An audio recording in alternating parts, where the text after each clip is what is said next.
Welcome to our course on option trading. My name is Josh Luberis. In this first unit, I will be introducing you to the world of options and option trading. By the end of this unit, you will have a good understanding of what options are, why they are traded, and the market mechanics behind them. First, let's start with the basics. An option is a financial contract that gives the buyer the right, but not the obligation, to buy or sell an underlying asset at a specific price on or before a specific date.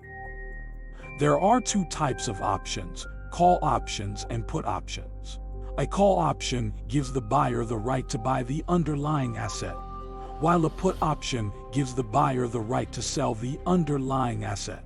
Options are traded on various financial markets, including stock markets, commodity markets, and currency markets. They are used as a form of risk management, as well as a way to speculate on the future price movements of an asset. Now, let's talk about some basic option trading terminologies. The strike price is the price at which the underlying asset can be bought or sold if the option is exercised. The expiration date is the date on which the option contract expires and can no longer be traded. The premium is the price that the buyer of the option pays to the seller for the right to buy or sell the underlying asset.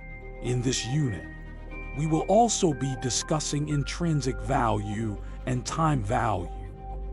Intrinsic value is the difference between the strike price and the current market price of the underlying asset.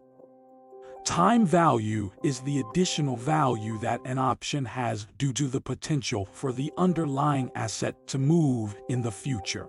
Lastly, we will be discussing the three different types of options: in the money, at the money, and out of the money options. And in the money option is one where the current market price of the underlying asset is favorable for the buyer. And at the money option is one where the strike price is equal to the current market price. And out of the money option is one where the current market price of the underlying asset is not favorable for the buyer. That concludes our introduction to options and option trading. In the next unit, we will be diving deeper into option mechanics and how they work.